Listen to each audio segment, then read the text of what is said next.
Becoming a surrogate is honestly one of the most amazing things you can do for someone. But let's be real, there's a lot that goes into it. We're talking medical appointments, travel, timelines, and figuring out what kind of support you'll have along the way. It's a big commitment, and knowing how it all works ahead of time can make a huge difference. A lot of women who feel called to become surrogates are really clear on why they want to do it. But the how, that's where things can get a little fuzzy. What does the process actually look like once you're in it? How do you juggle it with work, family, and life in general? And who's helping you keep it all on track? That's what we're getting into today. We're talking about what it really looks like behind the scenes, the logistics, the timing, the support. So if you've been thinking about surrogacy and want to know what to expect, you're in the right place. Welcome to the Fertility Cafe, where we explore the beautiful complexity of modern family building. I'm your host, Eloise Drane, and this is a space for honest conversations about surrogacy, egg donation, and the journey to parenthood. With expert insights and real stories, we're here to guide you through the medical, legal, and emotional aspects of third-party family building. We believe that love has no limits, and neither should parenthood.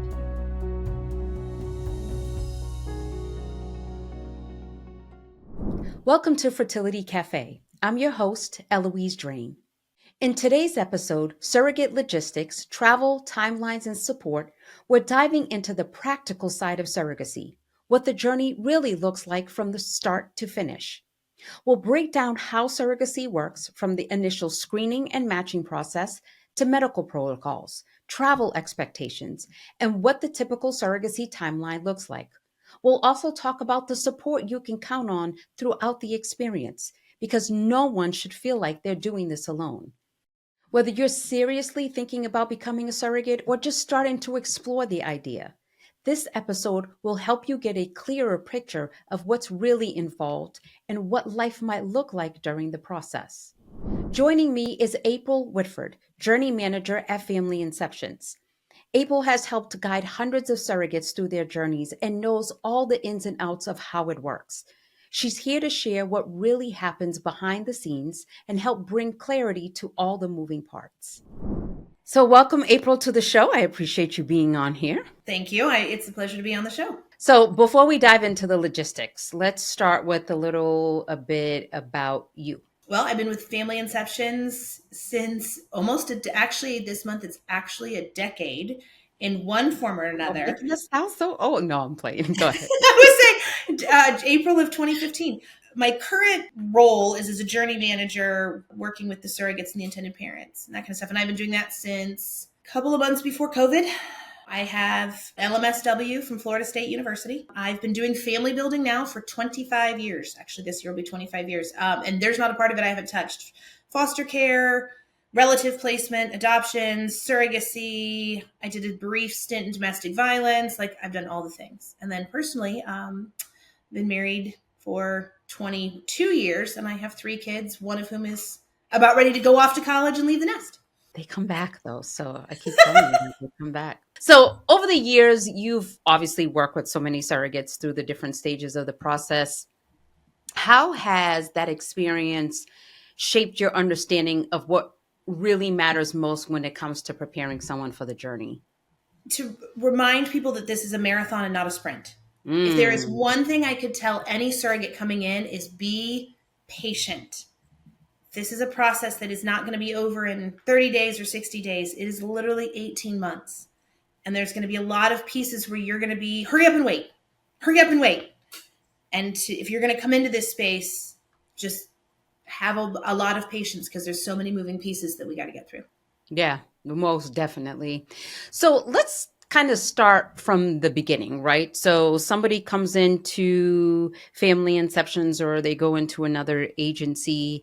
What can they expect kind of going into that process so that once they say, okay, I've decided that I'm going to be a surrogate, I've selected my agency, now what? Well, then be prepared again, hurry up and wait. The process is long to get from, yes, I want to do this to, I'm going to be matched with somebody. We have to look at your medical records. We send you out for blood work. You may have to have, like in our case, you'll have a psychological evaluation with you and your partner. All of those pieces have to be done in a proper order to make sure that you are healthy enough and ready for this journey. So by the time we match, we can hit the ground running. And I would also add to that, as part of our process, that we interview the candidates to find out about them, get their background, their understanding, their lifestyle, all of the things. But as part of our process, we go ahead and we do a kind of a lifestyle evaluation with the candidates prior to them coming into our program and interview them. What happens during that process?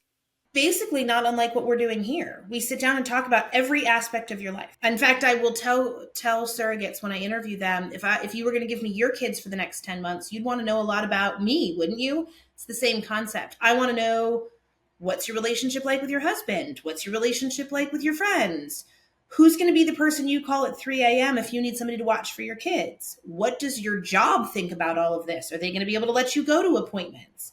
Because there's a lot more appointments than just your standard pregnancy. Is there anybody in your family that would be against it, that would stop you and say, I don't want you to do this? If you're involved in your faith, what does your church say? What does your pastor say? All of those pieces and parts have an effect on the journey, because you have to have a great support system in order to do this journey. You're not an island just doing this kind of out there in no man's land.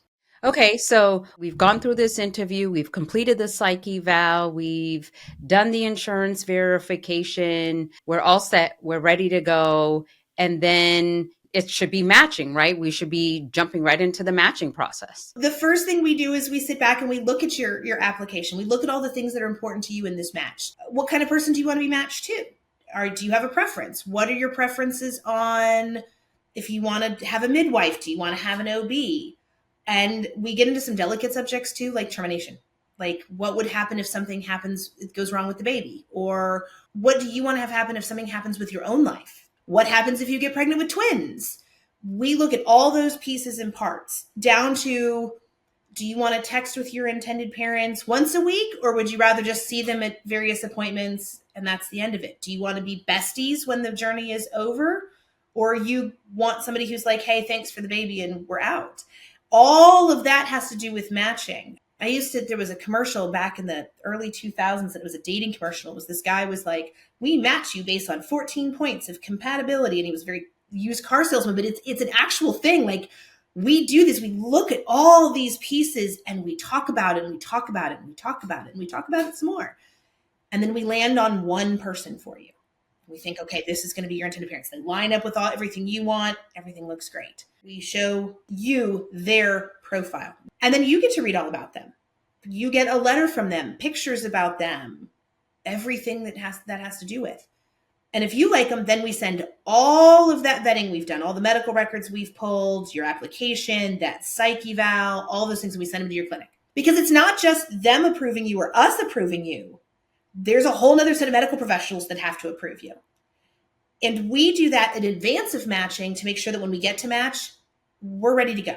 Nobody wants to be heartbroken at match to realize that somehow that clinic's not going to work with you or something's not going to go right.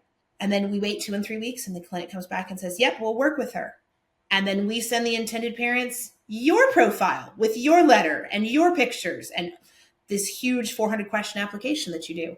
And then if everything looks right, we sit down and have a match call, which will be the most awkward first date you've ever been on. But I'm there for you and I will walk you through all the pieces and parts. Well, you're essentially looking at somebody saying, I'm going to carry a baby for you. I've never met you before. All I know about you is what I've gotten off of 15 pieces of paper.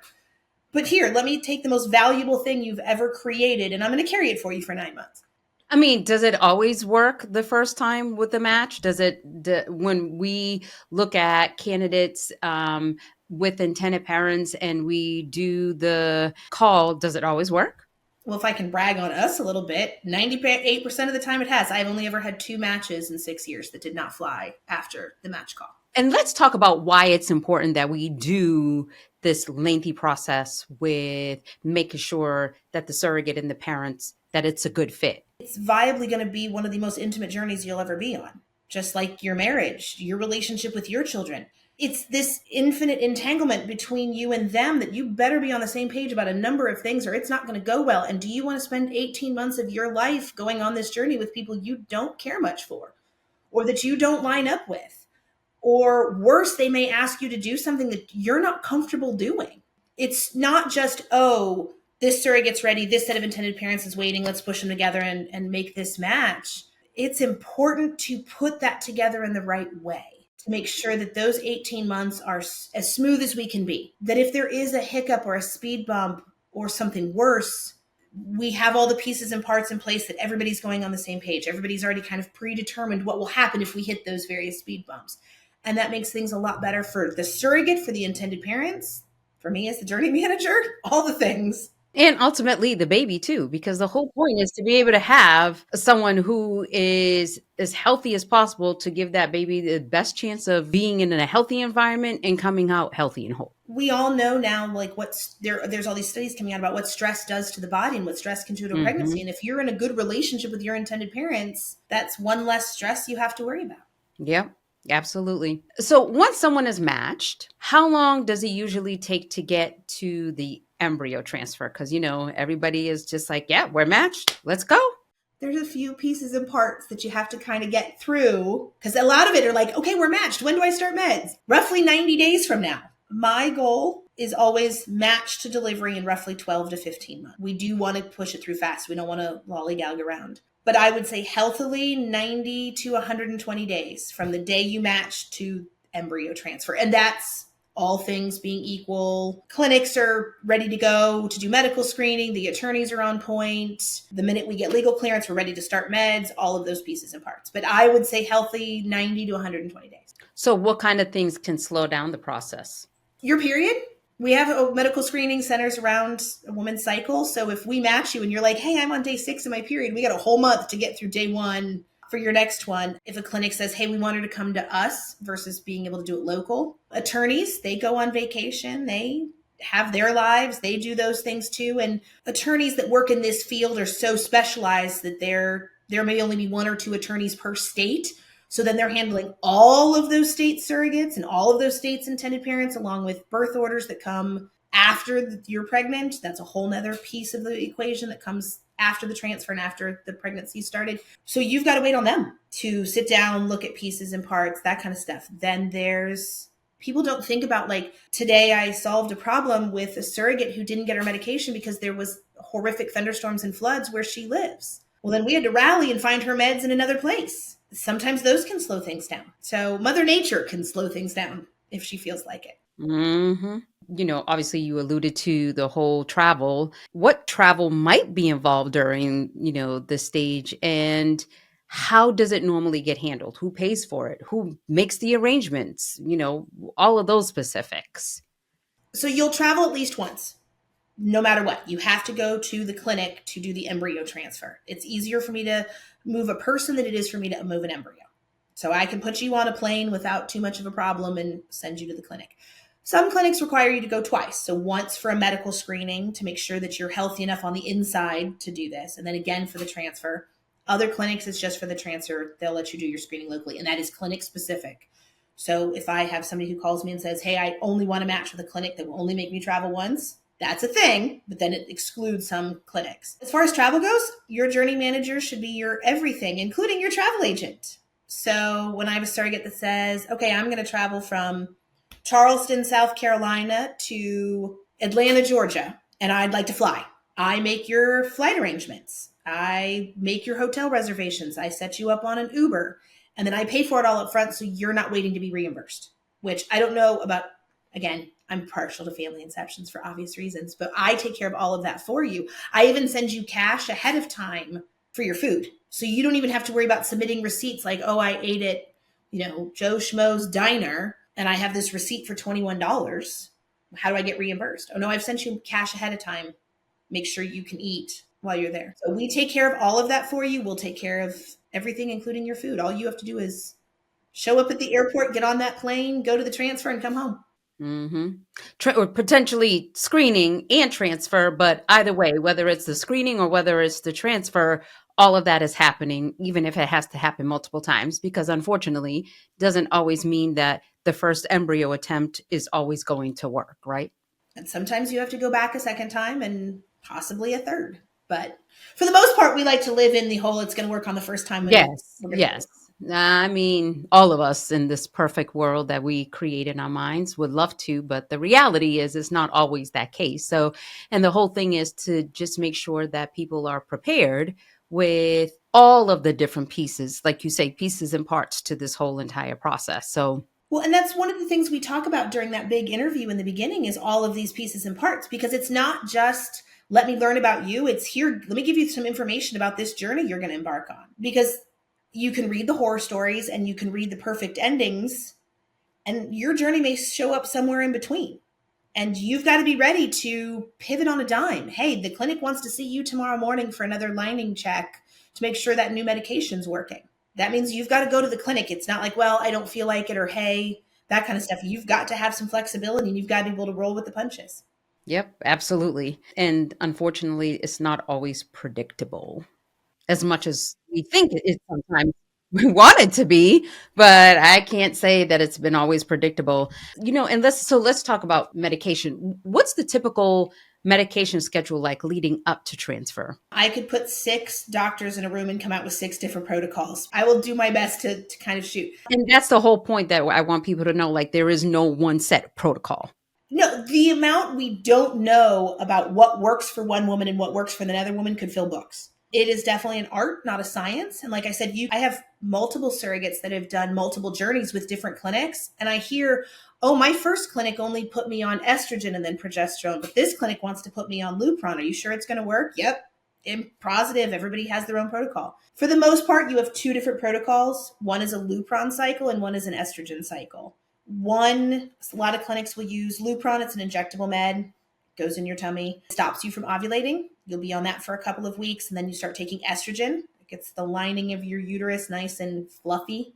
And then once they determine that it's fluffy enough, you'll start progesterone to kind of lock it into place and help it be a great environment for that transfer.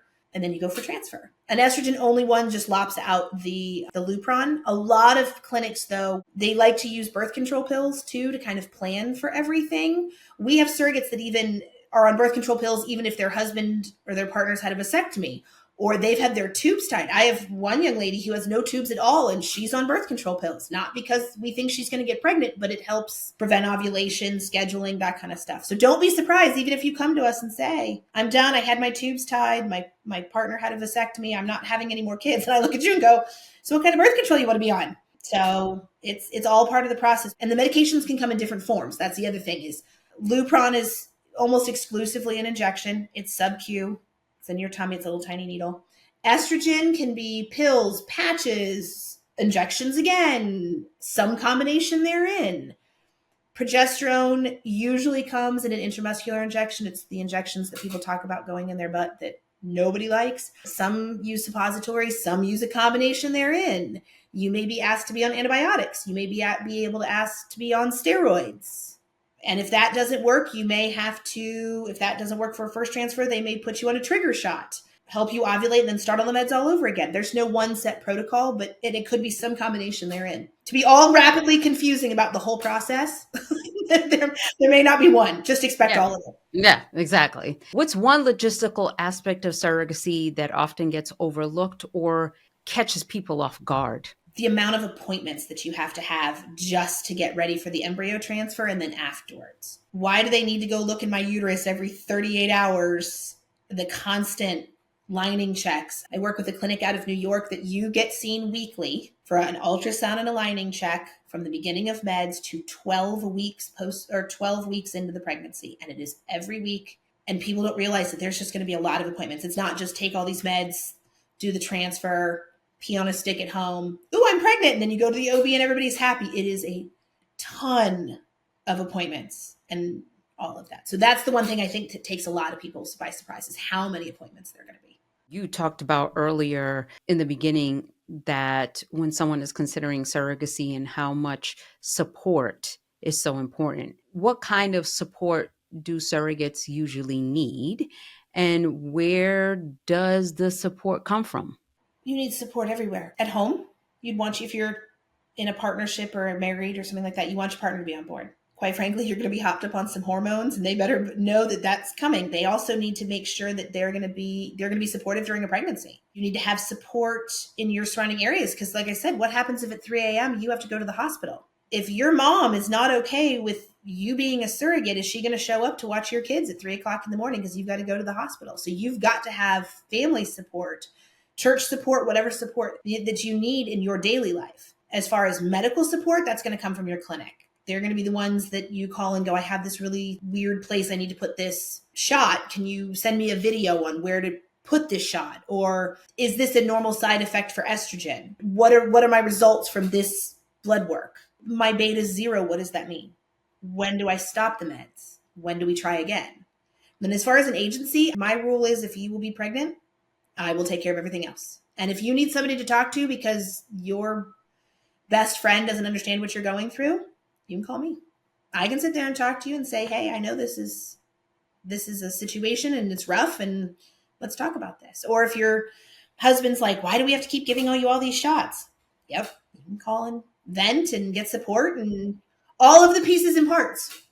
So, and then I take care of the coordination of all the appointments. So you don't have to worry about that. I will be your personal concierge to make sure that this fits into your life and not the other way around. We are here to meet you on your level and to make this work for you. And the reason why we do that is obviously surrogacy is a big ask, as we know. And we want to make sure that it fits into your life, just like you said, because there's a lot that happens. This is most often your first time. You don't know sometimes what comes next. We do. So being able to make sure that we can move things along for you, letting you know, of course, every step of the way what we're actually doing, but still being able to do it for you so that you're not flailing around like, I don't know what's supposed to happen. Where am I supposed to go? What am I supposed to be doing? Who am I supposed to be checking with? What phone call am I on the agency side? This is how we help you fit surrogacy into your life. Like you said, there's going to be asks. I'm going to have to ask you to maybe miss a morning of work and go to that appointment. So if I can make it easier on you by saying, hey, these are the appointments that are coming up, or here, let me make these travel plans for you, then that's what I'm going to try and do. Mm-hmm. Because like I said, it is a big ask. It's a huge Mm-hmm. ask. And not everybody's going to be able to do it, and everybody's going to want to do it at the end. Exactly. How important is it to have your family on board, especially when it comes to obviously childcare? Clearly, that's a no-brainer, but also even the emotional support. I can think of a story, and I don't remember where. Maybe it was one of mine from way back in the day, about a surrogate that had been matched with a wonderful gay couple. They were all on board, and the night before she's supposed to start meds, her in-laws come to her and say, we don't agree that you're caring for a gay couple. And they provided daily childcare. And they said, if you go through with this, we're not going to provide childcare. And so their whole daycare was going to be ripped away from them if they went through on this. If you don't have that support, things like that can happen. And we don't ever want anybody to have to choose between their family and surrogacy. We don't want anybody to ever have to choose between whether or not their mom's going to talk to them because they're caring for somebody that maybe their mom isn't agreeing with. And we go into these subjects. We talk about all that non-politically correct stuff. Like, could you be matched with a gay couple? Could you be matched with a couple of a different religion, couple of a different race? And it's not just you. You may be fine with it, but maybe your dad isn't going to be okay with it. And how uncomfortable are you going to be for 18 months if he's not okay with it? Yeah, I remember that. I remember that from very early in my career, that there I was a remember whole that one. match Yes. that broke apart based on Yep. somebody not having an extended family that was on board. So we Yep. asked about that. We're going to ask, how's your mother-in-law going to feel about this? Yep. Yep. Absolutely. What are some ways surrogates can help prepare their partners and kids and family for the journey? Just be transparent. Talk about it all the time. Say, hey, talk to me about what your issues are. For kids, there's actually kids books out there now that you can read to your kids about being a surrogate. So that's pretty cool. But as far as the adults in your life, keep talking about it. Have them welcome their questions. Introduce them to things like the podcast and all the literature that's out there. The number one thing I hear a lot is from a surrogate's mother, where they look up and go, are you sure you want to put your health on the line? Are you sure you want to do this? Are you sure you want to do this? And I've had surrogates look up and go, you were totally fine if I was having your grandchildren, but I want to go through pregnancy for somebody else. And now you're like, have you thought about the health issues? Do your research. Show them the research you've done, but keep those conversations going. Don't just like, Hey, I One think and I'm going to done. be a surrogate. Pass the mashed potatoes, and that's where the conversation ends. Because then you're going to get into sticky places in the journey. Oh, yeah. And speaking of having conversations and continuing to have conversations, what about conversations with an employer about being a surrogate and what impact that's going to have on their job? That's one of the first things we always ask is how flexible is your job? I mean, like, are they going to be okay that you're taking off several mornings for appointments? Are they going to be okay if you have to travel for 3 days and you don't know until the week before? They going to be, is your job covered if you have to take a maternity leave and it's not your baby? There's different rules because it's not your baby you're delivering. So is your employer going to be okay with that? Are they going to be flexible? Even down to logistics. Does your employer offer a short-term disability plan that would cover surrogacy? So like when you go out on maternity leave, are your wages covered? Now, yes, we cover them, but are you going to have a job there? Are you going to have to take FMLA? You need to have those conversations with your employer because nobody wants to find themselves unemployed at 6 months pregnant. Yeah, that would be a significant issue. Yeah, that kind of would be. And it's not that it's ever happened, but we have found ourselves in waters with employers that are not okay with the fact that they're surrogates and the surrogates are hearing about it at work. Oh, Mm. well, that's not your baby. So I guess you're going to have to take another appointment. That makes for a really uncomfortable work life. And Hmm. you need to make sure your employer's on board. So we ask those questions. So your employer going to be okay with the flexibility? So we've gone from onboarding, we've done the matching, we've done screening, we've completed our legal contracts, we've gotten our legal clearance, we've gotten our medical clearance, we've, have had our embryo transfer and it's successful, have a positive heartbeat. Now what? Can I go to my OB yet? Almost. Probably in a lot of cases, yes. So once you've had that beautiful heartbeat and everybody sees the shrimp baby, you see that flicker. Usually the clinic wants you to go back about 2 weeks later, make sure that baby's still growing, keeps you on your meds, that kind of stuff. And then after that, generally you are released to your OB and it goes on as a fairly normal pregnancy after that. There's some legal things to contend with. You might be considered a high risk pregnancy on the sole basis of the fact that it was an IVF baby. Every OB is going to be different on how they treat your pregnancy. Once you'll even get an email that says, hey, congratulations, you're 8 weeks pregnant. You've graduated from the clinic. Here's your last day of meds and go and be. And we release you to your OB. Are they still taking meds even though they're released to OBs? Mm-hmm. Usually till 8. Some clinics are 9 weeks. Some clinics are 10. Some clinics are 12. Again, as many REs as there are med cycles, there are as many REs that will tell you when to stop meds. Some will stop you cold turkey. Some take you down and wean you off. But yeah, usually about the end of the first trimester, you're off of med. So what can they expect when they go to their first appointment for their OB visit?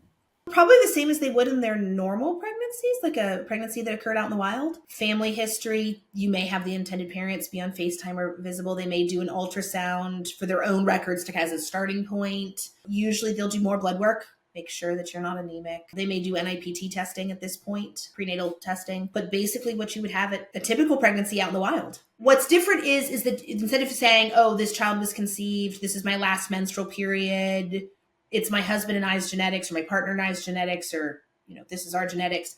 This is the intended parent's genetics. You may be 20 years old or 30 years old and have a geriatric pregnancy because the embryo was from a 40-year-old woman and a 41-year-old man. And because the embryo is from a geriatric, quote unquote, in that world, person, it may be deemed a geriatric pregnancy solely because of the embryo quality. The OB may put you through more testing or less testing, depending on the quality of the embryo. Some tender parents like to be there for every visit. There are some that will just be on video. There's some that may not be able to be there at all, and they're just going to wait for you to give them an update.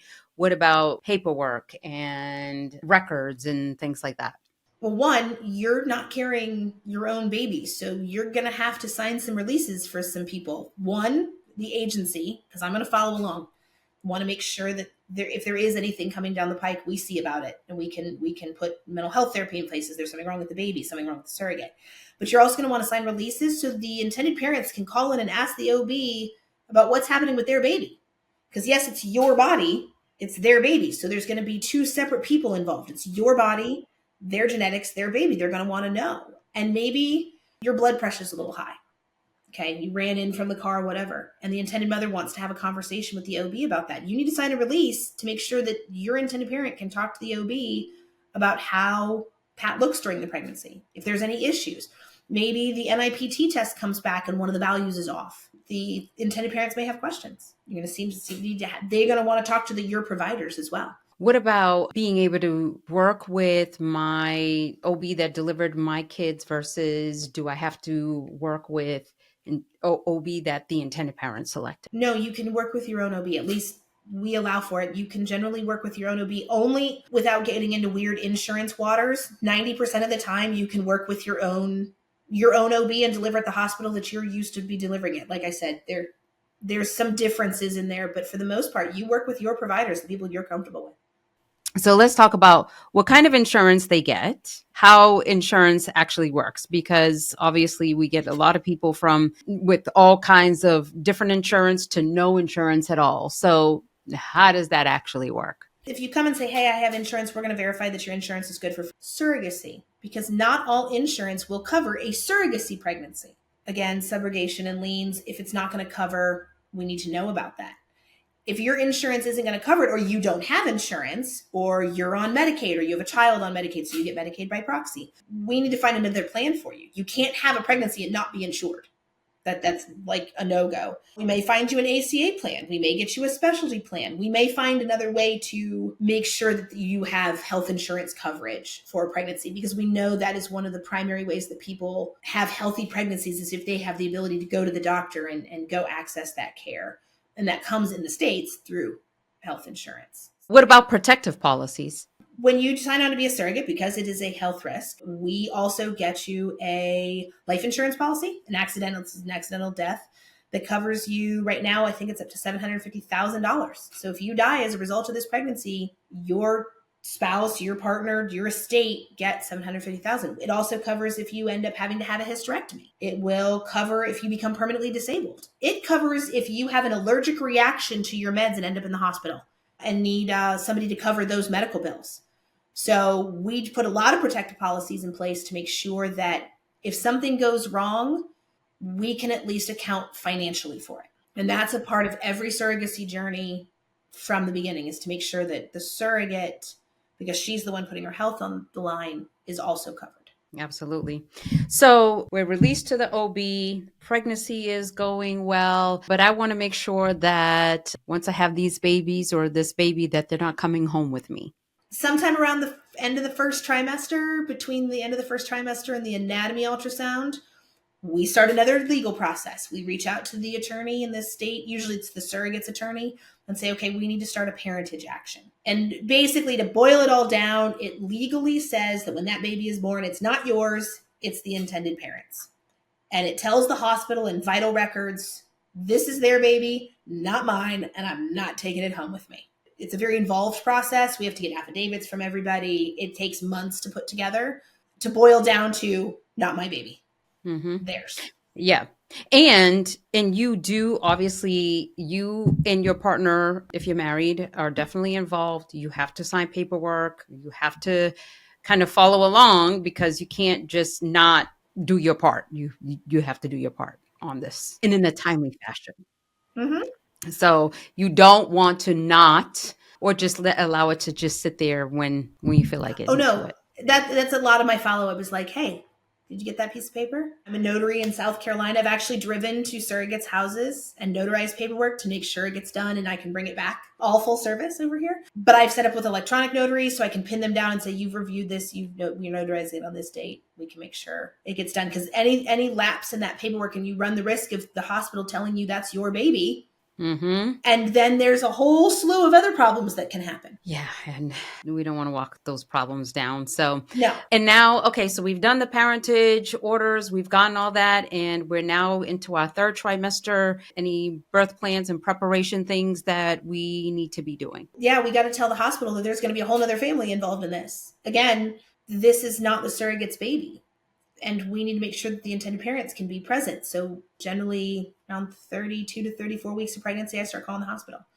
Hey, by the way, this is a surrogacy journey. This is not a routine, she's going home with the baby. We need to make sure where the baby bands, the electronic bracelets go.